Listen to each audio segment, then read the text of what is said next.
Sanamente 2 es un compendio práctico e imprescindible para entender cada una de estas afectaciones, cuáles son los tratamientos mejor disponibles, consejos para aplicar en casa y testimonios de pacientes que han logrado salir adelante. El doctor Santiago Rojas Posada es médico especialista en cuidados paliativos, oncológicos y ha estudiado además homeopatía, esencias florales con el grupo FI en Francia y la Escuela de Terapeutas Florales Eduard Bach de Buenos Aires.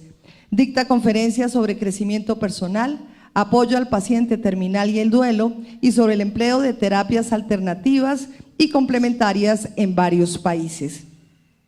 En la actualidad atiende consultas de pacientes terminales y con enfermedades degenerativas en la ciudad de Bogotá. Además, es profesor adjunto del Diploma de Posgrado de Medicinas Alternativas en las Universidades del Rosario y Nacional de Bogotá y profesor de pregrado en la Facultad de Medicina de la Universidad Militar de Bogotá. Así que, bueno, es una hoja de vida bastante extensa la del doctor Santiago Rojas. Para acompañarlo, para la presentación, esta es un poco más corta, Gustavo, para la presentación de este libro contamos con Gustavo Gómez Córdoba. Que es periodista y ya. Periodista y escritor colombiano, director del programa La Luciérnaga, en esta nueva etapa que le ha ido muy bien además. También es colaborador de la revista Soho y de otros importantes medios de comunicación como El País de Cali. Los invitamos a comentar en la presentación de este libro con el hashtag #Sanamente2 y a seguirnos en nuestras redes sociales, en Facebook Me Gusta Leer Colombia y en Twitter e Instagram @megustaleerco. Ahora sí, bienvenidos a esta noche tan especial y bienvenidos a nuestros invitados. Gustavo, adelante. Deisa, muchas gracias, muy amable. En 2012, cuando el doctor Rojas publicó Sanamente, Léalo por Salud, yo escribí una notica muy chiquita en la contraportada. En este trabajo se reflejan las que para mí son las 5 características fundamentales de un médico: conocimiento, sensibilidad, precisión, olfato y, obvio, la quinta, que Rojas tiene barba y siempre he confiado más en los médicos con barba. Me alegra mucho, doctor Rojas, que para Sanamente 2 conserve la barba. Solo la barba, ¿no? Eso le da un tono ahí importante. Estos 2 libros son el reflejo de un trabajo que el doctor Rojas ha hecho en Caracol Radio, que nos honra como parte de esa cadena radial de tenerlo, y por supuesto tienen una connotación cada una diferente, en el que nos vamos a centrar hoy, como bien decía Deisa. En Sanamente 2 pues hay unas conversaciones del doctor Rojas con unos expertos en temas que él maneja seguramente en muchos de los casos mejor que los expertos que él invita al programa, pero es modesto.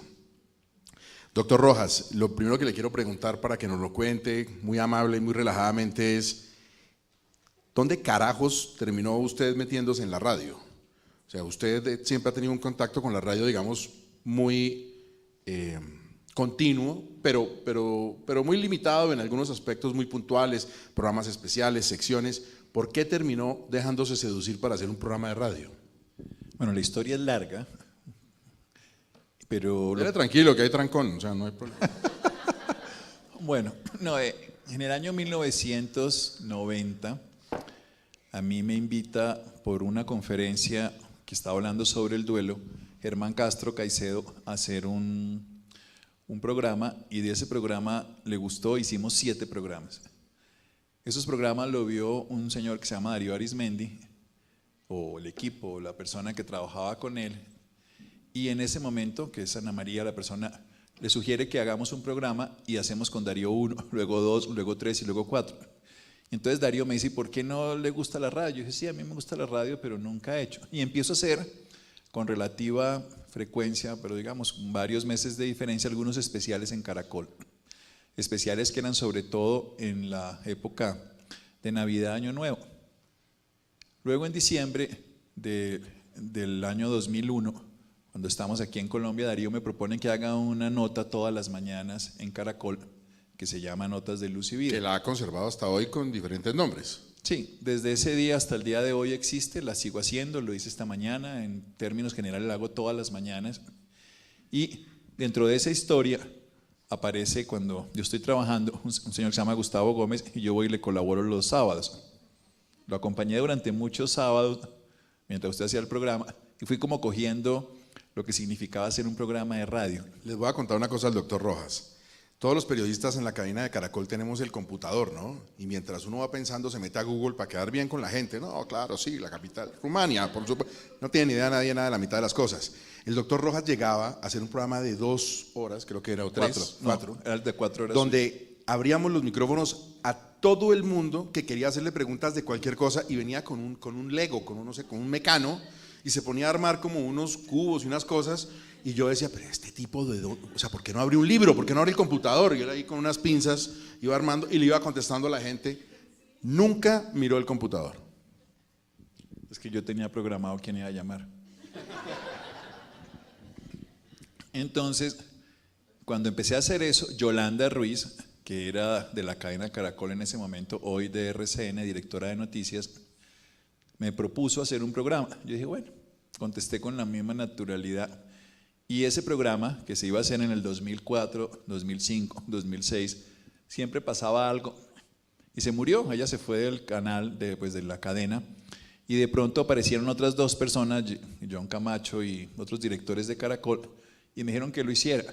Y lo empezamos a hacer. A mí me ofrecieron que fuera a las 9 de la noche.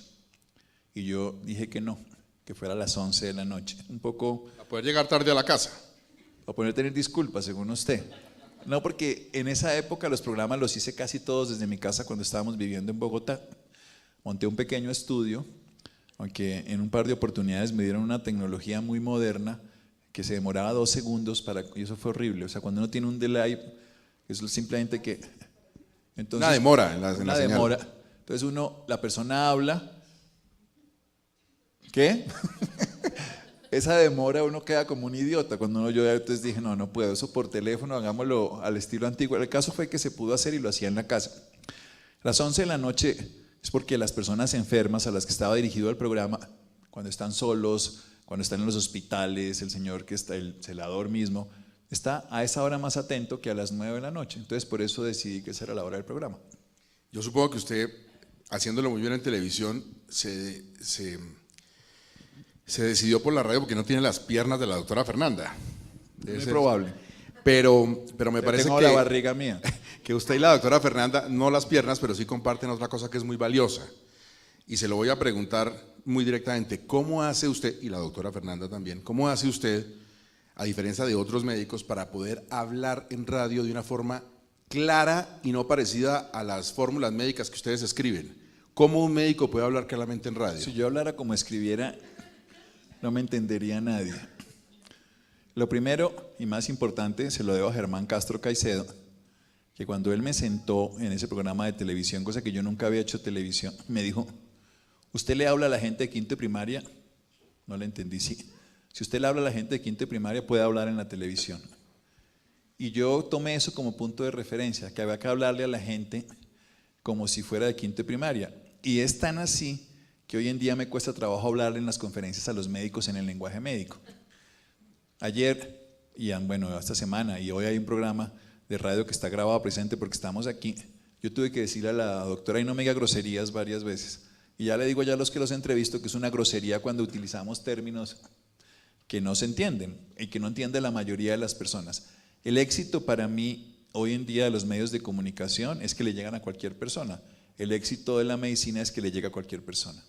¿Un médico puede curar a través de la radio? Sin duda porque nosotros los médicos somos educadores. La función principal del médico es educar. Y si nosotros lo hacemos a través de la radio, estamos llegando a 2 condiciones especiales. Yo recuerdo uno de los primeros programas, Gustavo, que en esas noches largas yo tenía todavía mis dudas si funcionaba o no funcionaba el programa. Y pasó algo que es anecdótico, pero para mí fue suficiente.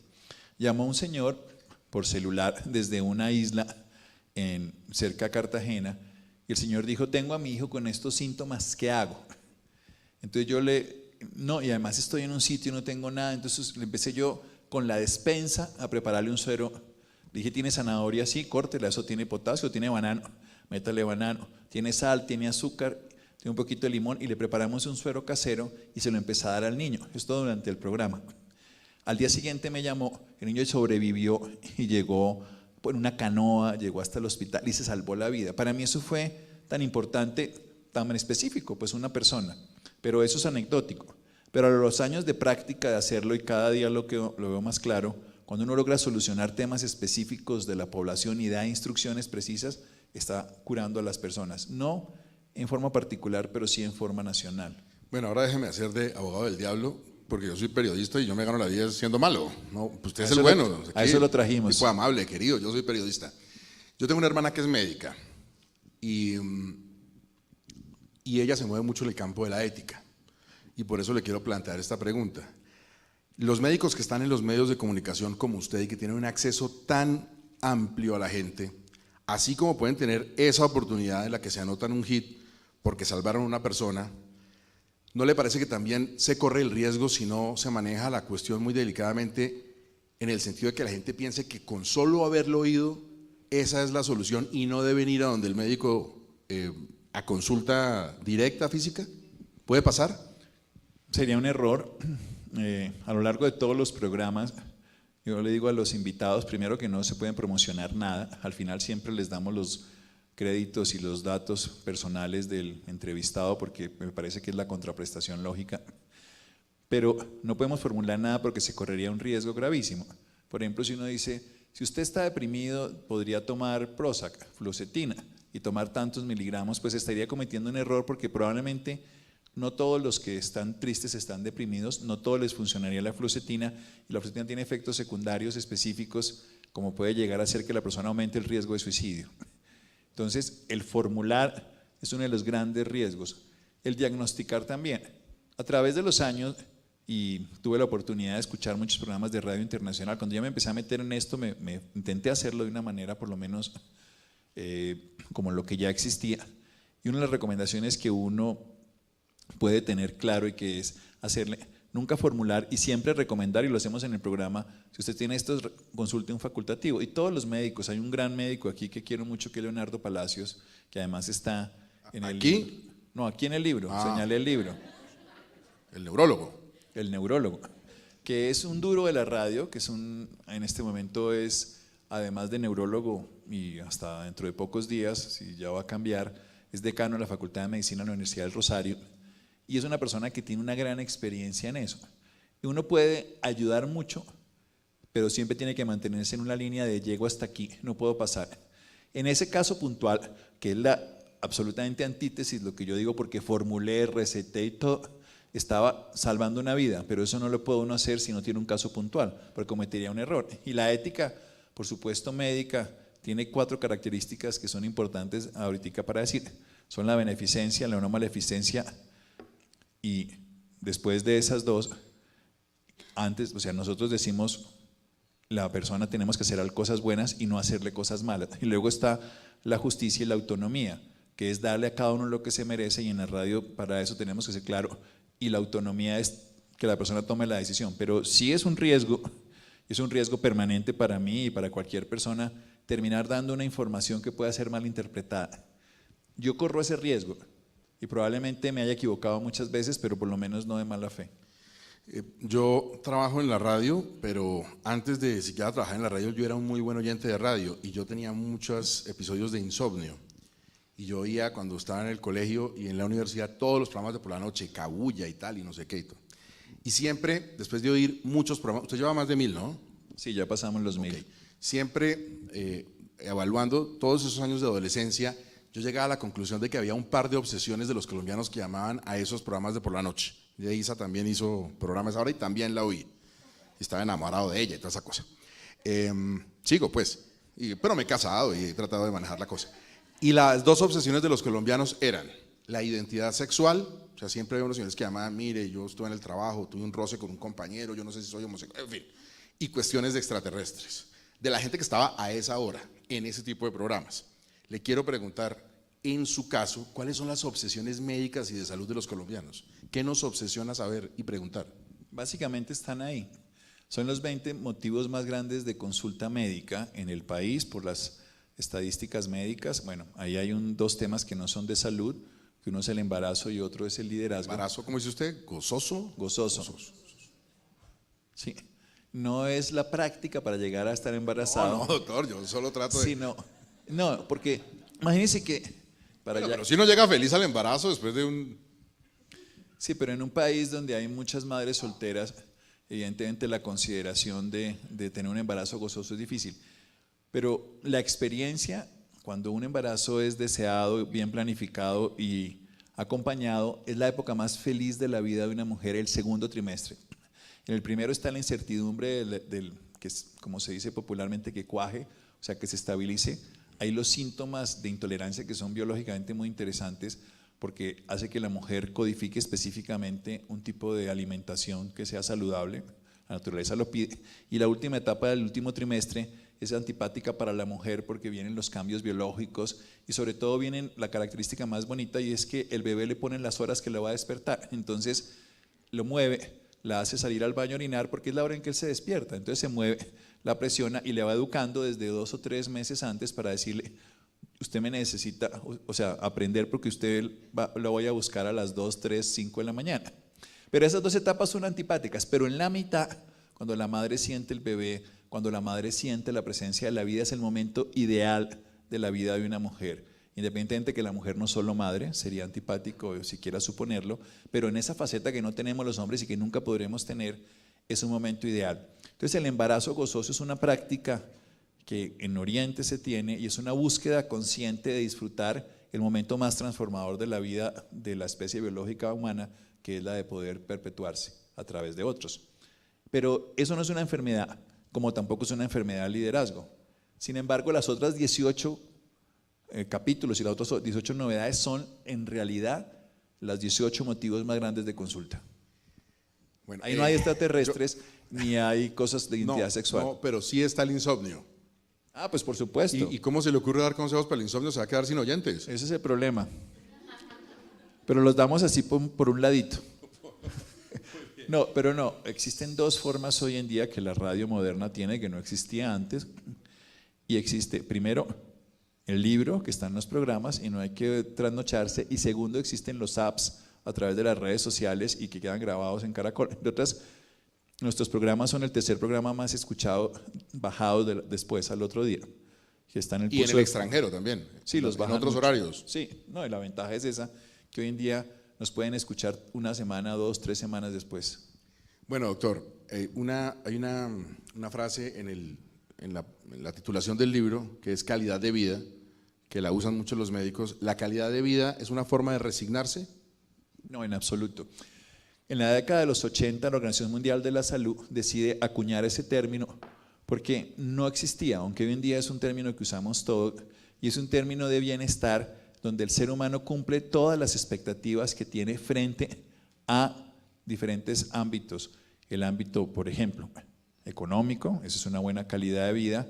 El ámbito de expresarse como una persona íntegra socialmente, estudiar y todo. Y en el tema de la salud. En el tema de la salud, la calidad de vida dice que por encima de las dificultades se tiene bienestar. El término más común antiguamente empleado se llamaba confort. Por ejemplo, un paciente con una enfermedad terminal está lleno de sufrimiento, dolor, sin embargo maneja confort. Y confort es que tiene más bienestar que malestar en el curso del día. Resignación es una apatía sin capacidad de actuar, es no tener nada más que hacer y entregarse. En cambio, la calidad de vida es una condición de bienestar aún a pesar de condiciones adversas. Hay un concepto pues que se maneja en este libro por todas partes, en el volumen 1 también y en muchos otros libros. Le falta originalidad. Y es el del dolor. Yo he aprendido con muchos médicos como usted que hay cosas que uno siempre ve como con un miedo, con una tensión, con aprensión, pero pueden no ser tan malas como aparentan o como uno le enseñaron de chiquito. Tal vez una de esas sea el dolor. ¿El dolor tiene algo válido, algo positivo? ¿Sirve para algo el dolor? Hasta que aparecen los analgésicos, el dolor era visto como un síntoma o un signo, decimos los médicos, de estoicismo, de capacidad. Incluso en el siglo XVIII, cuando la gente moría con dolor, era una buena muerte. Hoy, en el siglo XXI, cuando la gente muere sin dolor, es una buena muerte. O sea que el concepto de dolor, que es una de las cosas más bonitas de la historia de la medicina, se ha modificado. Porque antes se infringía dolor como un acto de bienestar, hoy se evita el dolor como un acto de bienestar. Pero el dolor sí educa. No hay nada que transforme más que el dolor. Y en ese dolor quiero hablar de los 3 tipos de dolor. La doctora Cicely Sanders, quien es una investigadora en el manejo de cuidados paliativos, define el dolor como el dolor total. Y el dolor quiere decir que en el ámbito espiritual, social, mental y biológico a uno le duele. Y es tan dolorosa una pérdida afectiva como una pérdida de una amputación de un miembro, o sea, una pérdida biológica. Entonces, en los 3 aspectos que me refiero es el espiritual, el social, el mental, además del lógico, que es el biológico. Entonces, una pérdida social. Aunque nos estemos burlando mucho de, usted sabe quién soy yo, este muchacho Gaviria, él está teniendo un dolor social muy grande. Cuando estamos destruyendo, por ejemplo, a un personaje que se pierde y luego aparece en las páginas de internet y la policía Oronda dice que él se voló para Miami y la familia está desesperada y luego aparece suicidado, hay un gran dolor en esas personas. Y es un dolor que no se puede decir que le damos con el dolor. Ahora, no quiere decir que no utilicemos estrategias para menguarlo. En uno de esos capítulos del embarazo gozoso, una de las entrevistadas, que es una mujer, entre otras cosas, yo busco un equilibrio de hombres y mujeres y es bastante similar, sin que sea exacto, pero es muy cercano a la mitad. Utilizamos un capítulo que se llama Parto sin dolor, uno de los 5 capítulos de cada uno de los capítulos, es una de las subpartes donde enseñamos, donde contamos que existe la anestesia epidural y raquidia para quitar el dolor. Yo soy amigo de quitar el dolor, pero soy amigo de aprender del dolor al mismo tiempo. O sea, uno lo debe quitar, pero no olvidar la enseñanza que nos dejó, como la historia de Mockus, que nos educó para que utilizáramos racionalmente el agua y luego nos llegó el agua. Seguir usando el agua, pero haber aprendido la lección de no tenerla. Y luego se le echó en la cara. Es otra historia. En fin, mire, doctor, usted es un gran conversador, es una buena persona, es un tipo amable, pero yo no me aguanto las ganas de que me saque de una duda. Ya no estamos en radio. Yo esta mañana lo estaba oyendo en su entrevista con Darío Arismendi. Y usted contó que hubo un invitado al programa, no se ponga nervioso, que hubo una conversación en el programa de alguien que se le emberracó con una cosa que usted le preguntó, lo cual ya de hecho me pareció récord Guinness que alguien se pusiera bravo con usted y que se molestó y que esa persona no está en el libro. ¿Quién es esa persona y por qué se emberracó? ¿Quién se puede emberracar con el doctor Rojas? Bueno, de entrada, una de las cosas, y Dayan lo sabe, y Santiago, y ahora Karen, que es la nueva persona que trabaja, estudiante que está ahí en formación, tenemos un lema de no agredir a las personas, de que nuestro programa no es polémico. Si fuera a las 10 de la mañana sería polémico, si fuera por la tarde sería cómico, pues, o humorístico, y por la noche la gente que está escuchando quiere informarse, entonces no nos interesa pelear, ni debatir, ni agredir. A veces nos mandan denuncias y nosotros se las pasamos al servicio informativo, pero no nos metemos en ello. Sin embargo, lo que tenemos claro también es que no queremos posturas dogmáticas. O sea, cuando alguien tiene la razón, pues tiene que entender que hay otras razones. Entonces este personaje nos empezó a hablar, aquí Dayan se ríe. No nos va a decir el nombre, ¿no? Desde que dijo este personaje. No, es que estoy pensando ya... cómo se llama, ¿tú te acuerdas? Sí, es un brasilero además, y era, no me acuerdo el nombre, pero José. Doctor Ciño, listo. Sí, doctor Ciño.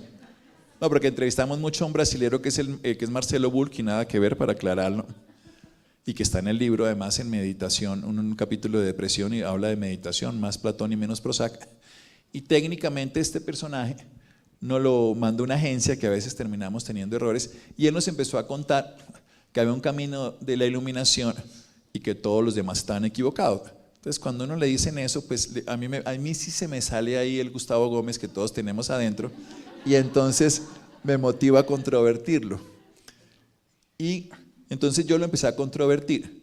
Primero le empecé a hablar de la religión, entonces todo lo desprestigia. Que usted es un tema que por lo general nunca toca. No toco nunca, pero ni política, ni religión, ni fútbol, creo. No, pero fútbol, César Augusto lo puso a hablar de esa vaina. César Augusto me boleteó. Londoño. César Augusto Londoño me boleteó porque yo tenía un lema que incluso cuando Darío me empezó a poner en la radio, yo le dije, hay 3 cosas que nunca voy a hablar, pero ese nunca no es cierto. Ni de fútbol, ni de religión, ni de política. Me he mantenido con esas 2 últimas, pero a él le pregunté sobre la religión, no hablé yo. ¿Y usted qué opina de la religión? Entonces la desprotricó. ¿Qué opina? Entonces yo le dije, bueno, pero usted tiene la verdad, sí, pero la verdad es relativa. No, solo hay una verdad. Le dije, no, En esa época estábamos en la época del Mundial de Fútbol, entonces yo le dije, para los colombianos la verdad es que el personaje más importante y más especial, y lo ven como perfecto, es a James Rodríguez. Bueno, este hombre se descompuso. Entonces yo le decía, bueno, pero si uno es tan espiritual y tan sereno, ¿por qué tiene que ponerse bravo? Entonces se puso más bravo y quería botar el programa. Casi que usted le tuvo que dar cuidados paliativos ahí. Sí, sí, claro. Se puso muy bravo y se descompuso. Él hablaba de espiritualidad, de perfección, de coherencia, de serenidad, que él era un hombre iluminado, además decía que se había iluminado. Y al final tuve muchas personas que me escribieron con ¿Santi estaba? No estaba todavía. No, fue. ¿No? Pero estaba, bueno, tú sí estabas en el programa esa noche. No había referí. Pero no, estaba una niña, alguien que se puso muy contenta ahí de Caracol, que también me dijo, en ese mismo, me acuerdo esa noche, que me dijo que había sido muy chévere como lo había enfrentado, en el sentido de que lo había llevado contra las cuerdas y él se había descompensado. Y estaba hablando de que era un hombre iluminado. Cuando uno dice iluminado, les quiero contar, el término iluminado es el término que significa el Buda. Para los orientales no hay que parecerse a Jesús, ni seguir los caminos de Jesús, sino volverse a Jesús. Estoy hablando no de Jesús, sino del Buda. Y son posturas. Yo siempre creo que todo mundo tiene postura. Yo creo que hay 7.000 millones de verdades. Y a mí no me molesta que la gente sea de todas las posturas. Y por eso el ser humano tiene esa diversidad y es tan hermoso. Pero cuando alguien dice que hay una sola verdad y hay un solo camino, a mí eso sí me sacó. Entonces lo llevé contra las cuerdas y se descompuso, se puso bravo, se molestó, me peleó y que lo había ofendido y todo esto al aire. Y yo, afortunadamente, Dayan podrá negarlo, no sé si no te echo el puesto, pero podrás decir la verdad. ¿Ve? Que yo la verdad no me puse bravo porque me dio fue risa. Me dio risa ver a una persona que nos ha hablado de toda su perfección y ante esa pregunta se descompuso. Yo obviamente lo hice con maldad, yo tengo que reconocerlo, pues eso que me salió el Gustavo Gómez, y le dije con toda la maldad que perfecto era James Rodríguez y que obviamente pues hoy está con un dedo lesionado, entonces no es tan perfecto, pero se puso muy bravo y nos iba a votar el programa y todo, y yo, si lo hubiera votado, bueno, se hubiera acabado, yo hubiera seguido hablando de James Rodríguez y no de la iluminación. Entonces cuando una persona, yo sí creo, y esto es de las cosas que más me gusta en el programa, cuando uno habla de una cosa, más allá de que lo teorices, que lo viva, y eso no siempre se logra. Y las personas que están aquí son la gran mayoría personas que vivencian lo que están diciendo. Cuando yo era chiquito, adoraba a un tipo, todavía lo quiero mucho, que se llamaba Carl Sagan. Y yo vivía... Somos polvo de estrellas caminando. Claro, yo vivía matado con el tipo y veía Cosmos y toda esa cosa y leía cosas de él y tengo libros de él. Pero ya cuando fui creciendo vi que la comunidad científica era muy reacia a él, que le tenía, no sé si envidia o tirria, como decimos aquí en Colombia, y empecé a entender que las personas que tienen un saber muy profundo, pero lo saben expresar y compartir con nosotros, con el populacho, terminan siendo a veces señaladas por sus pares. ¿Cómo le va a usted con eso? Pues seguramente tengo muchas personas que me critican y eso es parte de… Médicos, digo. Sí, eso no importa. Digamos, con la comunidad científica con la que yo me relaciono con el tema de dolor emocional y cáncer, que es el tema que yo más toco, tengo una muy buena relación, interna y externa, o sea, no de dientes para afuera. Con otro tipo de especialidades como los internistas, que en medicina son los que más saben, sí me dan mucho palo y me critican pública y privadamente, me desprestigian y me parece que es lo normal, yo lo esperaba. Yo no creería que fuera diferente, no porque me sienta Carl Sagan ni mucho. Cualquier persona que pueda llegar más al público es rechazado, porque hace muchos años un profesor decía, uno lo que tiene que tener es influencia sobre los pacientes, no sobre los médicos. Y eso me lo repito a mí mismo cuando soy criticado. Incluso en las redes sociales, pues a veces nos critican dos tipos de personas. Algunos nos critican porque utilizamos palabras que no son correctas.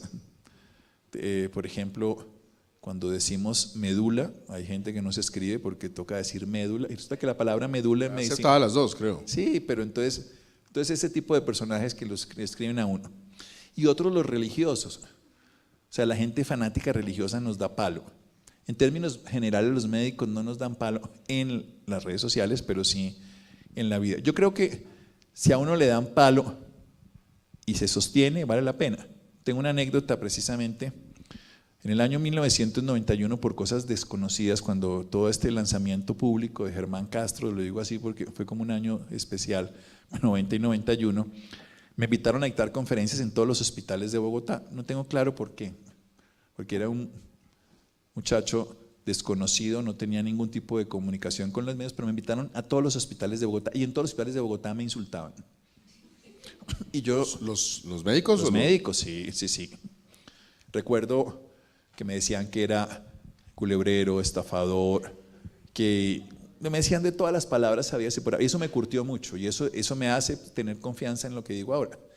Me dijeron cosas horribles y me decían, y generalmente siempre pasaba algo. Y era una cosa maravillosa que al final de la conferencia un profesor se levantaba y los insultaba a todos ellos. Y yo ganaba un abogado gratis, así como usted se gana César, por ejemplo, y lo defiende. Yo siempre me ganaba un abogado que les decía que, por ejemplo, recuerdo una conferencia en el materno infantil, que un abogado, o sea, un médico, les dijo, ustedes son unos idiotas maltratando a una persona que les viene a contar su historia, ¿por qué no son respetuosos? Yo hace 2 años lo hubiera insultado, pero les quiero decir que ahora no, porque a mí me pasó esto y me cambió la vida. Siempre pasaba eso, pero no porque yo supiera, o sea, ni siquiera yo me metía.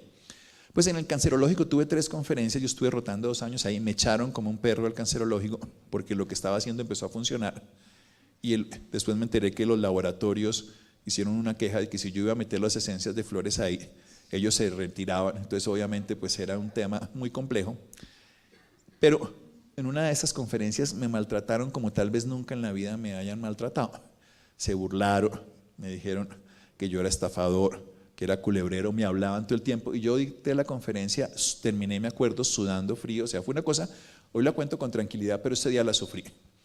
Pasaron unos 18 años de esa conferencia, 20 años, no lo sé, eso fue año 91, 2011, 2012, y me llegó una señora al consultorio, hola, yo me llamo Pepita Pérez, yo le dije, ay, qué bueno, ¿usted no se acuerda de mí? No me acuerdo. ¿En serio? No. ¿Usted no se acuerda que tuve una conferencia en el cancerológico? Sí, y yo lo insulté y mucho, le dije, sí, no me acuerdo, y de verdad no me acordaba. Y me dijo, si usted después de 20 años de todo lo que le hemos dicho, usted sigue, vale la pena que yo vaya a consulta con usted. Y llegó allá a la consulta. Entonces yo creo que Gustavo, y usted que está en los medios y también lo han maltratado mucho, y ahora en la Luciérnaga que le han dado palo injustamente para mí. Sobre todo con el sueldo. Pero aquí no hay nadie de los directivos de Caracol, así que ese comentario. No, pero cuéntenles. Pero bueno, si quiere hacemos vaca. Sabe que el único sentido de hacer una cosa es permanecer así. Si uno permanece con los ideales y los principios y se adapta a la realidad, al final funciona. Entonces, hay que mantenerse y ser coherente con lo que uno piensa. Yo tengo una última pregunta, doctor Rojas, y me gustaría, si usted lo admite, como siempre lo ha hecho y lo hacíamos en radio, que alguien quiera preguntarle algo después de esta pregunta, pues con muchísimo gusto abrimos el micrófono para que lo hagan.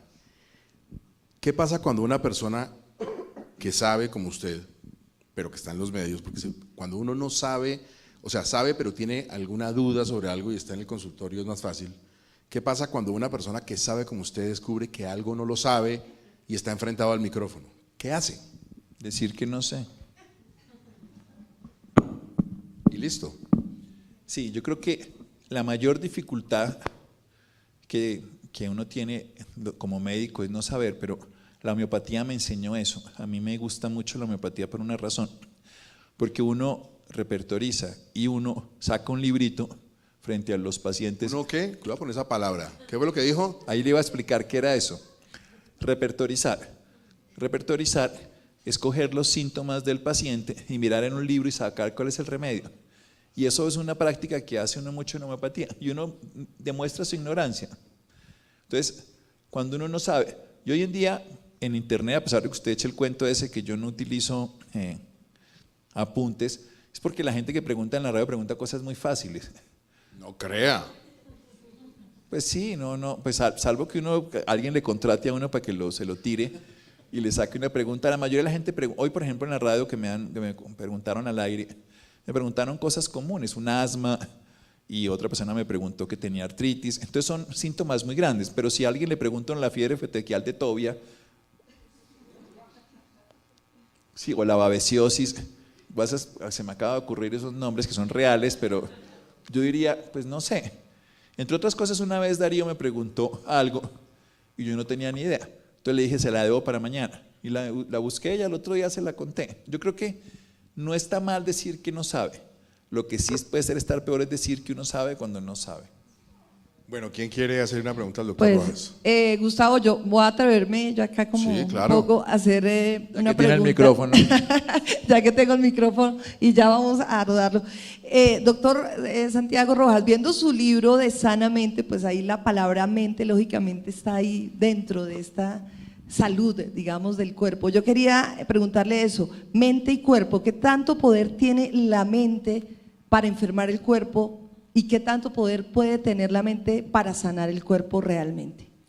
Esa es una muy buena pregunta, porque ya en la década de los 70, un grupo de investigadores acuñó un término que se llama psiconeuroinmunoendocrinología, como supercalifragilístico-espidalidoso, pero lo acuñó para decir que la mente se expresaba en 3 sistemas y no solo el nervioso. Me puso nervioso. La mente se expresaba a través del sistema nervioso, a través del sistema endocrino, que son las hormonas, y a través de un sistema que es el inmune, que son las defensas.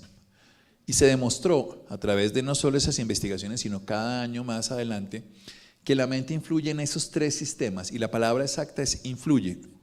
Lo que quiere decir que la mente puede influir positiva o negativamente.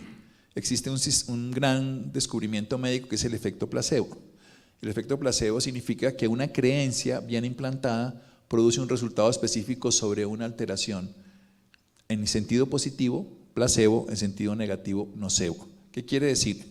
Que influye. ¿Cuánto es la posibilidad de que la mente influya en el resultado? Es entre el 30 y el 40%. Y ahí viene la respuesta importante. La mente influye en un 30 o un 40% en el resultado final de una terapia, no un 100%. Cuando uno cree que todo es mental, entonces no coma, porque solo es mente. No haga nada más, entonces no duerma, porque solo es mente. Entonces la respuesta cercana a la influencia positiva o negativa de la mente es un 30 o un 40%.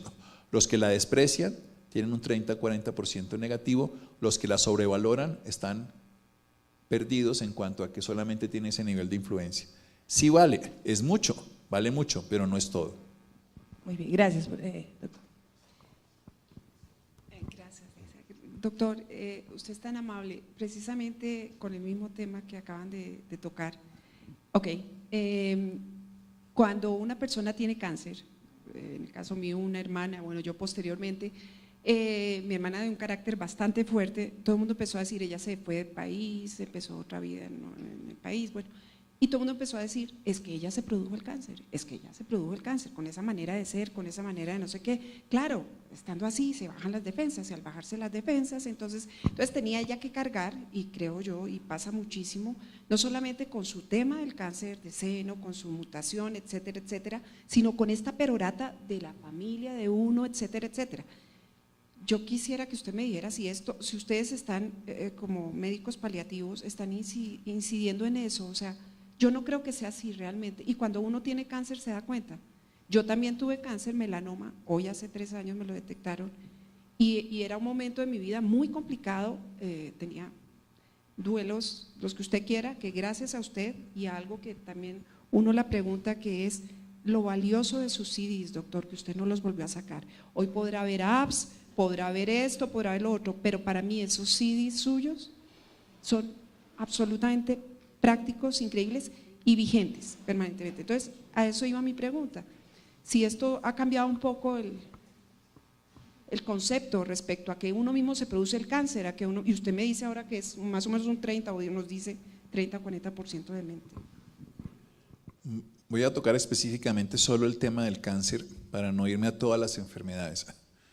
La génesis del cáncer, primero hay que partir de la palabra cáncer y separarla de una enfermedad y volverla a 200 enfermedades. El cáncer son 200 enfermedades aproximadamente. Entonces sí hay cánceres relacionados con estados emocionales como con estados nutricionales. Por ejemplo, se sabe en medicina que hay 3 cánceres que tienen una alta influencia de la dieta, como son el cáncer de seno, el de colon y el de próstata, porque hay una conversión que se hace en el hígado de ciertas hormonas que favorecen. Hay cánceres relacionados con exposiciones específicas a radiación, como el cáncer de tiroides, y se sabe, por ejemplo, hoy en día con lo de Fukushima, hay cánceres relacionados con la exposición solar. Entonces, cuando uno genera que todos los cánceres son basados en la mente, está cometiendo una arbitrariedad como diagnóstico y está imponiéndole al paciente, además de la enfermedad, un peso. Yo personalmente vuelvo y me sitúo, aunque no es específico para cada cáncer, en esta posibilidad. La mente influye para bien y para mal en un 30 aproximadamente por ciento. Si yo le digo a un paciente que es por su culpa, le estoy influyendo un 30% negativo. En lugar de darle la posibilidad de que se mejore, le estoy cargando un 30% más. No lo voy a matar por eso, pero le voy a hacer daño. Yo, cuando estudié cuidados paliativos en España, estudié un médico que se llama el Dr. Bogman, y el Dr. Bogman siempre parte de una base para dar la información, y es para mí el ABC de lo que yo hago todos los días. Lo hago de tal manera que no se nota que es una cartilla, pero utilizo la misma cartilla, y la voy a decir que no tiene ningún problema. Son 6 pasos. Primero, tener contacto con el paciente, o sea, poder tocar al paciente física, emocionalmente. A veces no se necesita tocarlo físicamente para con una palabra, con una mirada, con algo. Luego, preguntar qué tanto sabe. Y segundo, qué tanto quiere saber. Si uno no tiene esos 2 pasos, no puede seguir a lo siguiente. ¿Qué significa eso? Que hay pacientes en que toda esa información va a ser más venenosa y ni siquiera usar la palabra cáncer.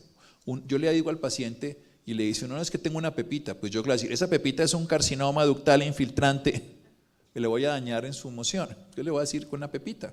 El término y las condiciones emocionales son el 30%, pero se los tengo que manejar. No, el cáncer no lo produce la mente, a pesar de que yo valide la teoría del Dr. Hammett, porque nosotros siempre que vemos algo y lo volvemos absoluto, estamos partiendo de una realidad que no es justa. Es como decir que a todos los pacientes les sirvan los antidepresivos.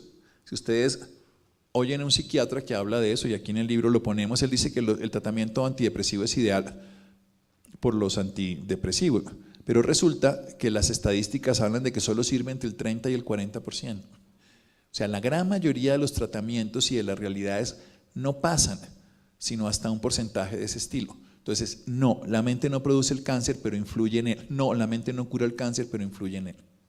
Y si uno le pone al paciente ese INRI de que él se lo causó, lo que yo le cambiaría la frase, como lo digo, es: usted es tan responsable de lo que le pasó, de lo que puede pasar aquí en adelante. Entonces puede modificarlo. Si es la dieta, lo puede modificar. Ahora, supongamos que mire, esto es muy importante, supongamos que la dieta me generó el cáncer hoy, cosa que puede ser válida, porque por ejemplo están los ftalatos que vienen en el plástico, están ciertos productos como el PCB que se asocia a ciertos tipos de… Sí, eso es real. Y ciertos tipos de arsenicales y cosas. Puedo decir eso en ciertos tipos de tumores, como por ejemplo está el cigarrillo, que es una forma directa en el carcinoma de pulmón, y como están ciertas exposiciones a ciertos elementos que tienen cáncer. Bueno, entonces yo le digo a la persona, si yo le quito a usted en este momento esa dieta, usted se va a curar.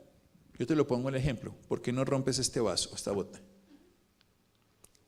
Y pide perdón. ¿Se recuperó eso? No. Entonces hay cosas que si yo cambio no son suficientes para retirar la enfermedad. Y a veces cometemos el error de yo al no hacerlo, ya si yo le hago un daño a una persona y luego le pido perdón, no necesariamente con eso es suficiente para cambiar la herida. Entonces, evito hacerle más daño. Está bien, la dieta me puede influir. Y yo sé que hay mucha gente que se ha curado con cáncer con dieta, pero siempre cuando se ven las estadísticas son menos del 10%. Entonces uno lo que tiene que entender es que se tiene que situar en el paciente. ¿Qué tanto sabe, qué tanto quiere saber? ¿Y quién es la persona? Para que la información la compartamos y para que tenga una planificación y sobre todo un seguimiento con contención. Esa estrategia para mí es más importante y tiene que ser específica. Ni el cáncer lo produce una sola cosa, porque es multifactorial, ni el cáncer lo cura una sola cosa. Esa es la idea de eso que escuchaste. Gracias. Buenas noches. Doctor, una pregunta. Una de las noticias de esta mañana es que uno de los participantes de este programa que hay en, no sé si en Caracol Televisión o RCN Televisión, tuvo ayer la pérdida de 2 bebés de 7 meses de gestación que eran gemelas. Usted como doctor, si tuviera la oportunidad de decirle a esa familia hoy por lo que está pasando, ¿qué le diría en medio de esta situación pues tan complicada? Una de las cosas más importantes, cuando venía aquí caminando para acá, pues en el carro, en uno de esos pequeños trancones de Bogotá, tuve la oportunidad de hablar con una paciente que le acaban de diagnosticar cáncer. Y ella me dijo algo que viene al caso para entenderlo. Me dijo, mi médico me dijo que tenía cáncer y me explicó todas las cosas, pero no entendí nada. A mí se me volvió un vacío. Cuando uno tiene un impacto de una noticia, uno no es capaz de entender lo que le digan. Y la experiencia nos dice que la información que uno da corresponde a menos del 10% de la comunicación importante. Entonces, no hay que decir nada, que ese es el error que tenemos. La palabra más bonita que viene del lenguaje popular, pero que se trabaja desde la antigüedad, se llama acompañar. Acompañar, si ustedes leen el diccionario, significa compartir el pan o comer pan juntos. Cuando una persona ha tenido una pérdida en la antigüedad, y ahora se puede hacer, pero en la antigüedad lo que hacían las personas que querían estar con él era llevarle comida y llevarle presencia, porque necesitaba estar alimentado de contención y alimentado de comida, porque no eran capaces de proveerse el alimento, no había servicio a domicilio, no había supermercados, entonces la gente no se podía nutrir. Entonces, ¿qué es lo que puede hacer uno? Y es lo que uno le dice que hagan las personas, estén ahí. Y tal vez la única frase que tiene valor es, aquí estoy, ¿para qué soy útil? ¿Para qué soy bueno? ¿Qué puedo hacer por ti? Esa frase de cajón, pues ahí sí de cajón de muerto, lo siento mucho, que a veces uno ni siquiera lo siente, no sirve de nada y la gente no la valora. Un abrazo, una presencia activa, pero sobre todo que uno pueda acompañar y escuchar. Entonces, más bien que preguntar o más bien que hablar, es estar ahí. Te vine a acompañar, quiero que sepas que estoy aquí. Y si uno realmente está ahí, ocurre dos palabras que son fundamentales, que se llaman la condolencia y la congratulación, que son las expresiones mundanas de la compasión. Y la condolencia es, me duele tu dolor. Si a mí me puede doler tu dolor, te cargo un poco el dolor. Y si me pongo alegre de lo que tú puedas sentir de bienestar, te puedo ayudar. Esa es una estrategia que está inventada. En palabras concretas, todo esto que les digo tiene, y Gustavo lo sabe, a mí me gusta todo validarlo a través de investigaciones que están científicas. Yo he hecho todas estas carretas, pero me gusta ver afortunadamente que tienen una estructura base. Se llaman las 3 Cs, que son contacto, comprensión y contención. Entonces, yo lo voy a tocar para poderle hablar. Entonces, para poderle decir algo, tengo que tocarlo. Si yo empiezo con una palabra vacía, nunca lo toqué y la persona me negó. Entonces, tengo que tocarlo primero con un abrazo, tocarlo desde una perspectiva emocional, afectiva. Y cuando lo logre hacer, entonces puedo comprenderlo, lo puedo contener y ahí sí le puedo hablar. Entonces, toda palabra que yo diga, sin haberlo tocado, escuchado, comprendido, no solamente no tiene valor, sino que no es registrada por la persona. Eso se ha revisado. Si uno tiene un shock, ustedes se pueden acordar de una experiencia de shock, cuando te diagnosticaron cáncer, todo se borra. Solamente se recuerda donde uno se pudo recostar, donde uno se sintió contenido. Bueno, doctor, antes de irnos, se la voy a poner un poquito más difícil, ha sido muy Usted fácil, no es que todo ha sido muy fácil. Usted había me da preguntado rabia todo. que haya salido tan bien y no se haya resbalado en nada, eso como periodista me amarga profundamente. Dele. En 30 segundos, Damos reloj. o menos, dígame qué va a pasar con la vida de alguien que lee Sanamente 2. Que va a tener un conocimiento mucho más completo de una patología en particular, porque tiene 5 visiones. Y para mí eso sí que es importante, precisamente que no tengamos el dogma de este señor que lo saqué corriendo, sino que tenga la visión de todas las posibilidades frente a un dolor. Yo creo y quedo muy contento de que va a ser un éxito, no sé si literario ni para la editorial, pero sí para el que lo lea. Sí pudo. Muchas gracias a todos por habernos acompañado y al doctor Rojas, felicitaciones por su libro. Gracias. Muchas gracias a todos. Penguin Random House, grupo editorial, los invita a brindar con Santiago Rojas y muchas gracias por haber asistido. Una feliz noche.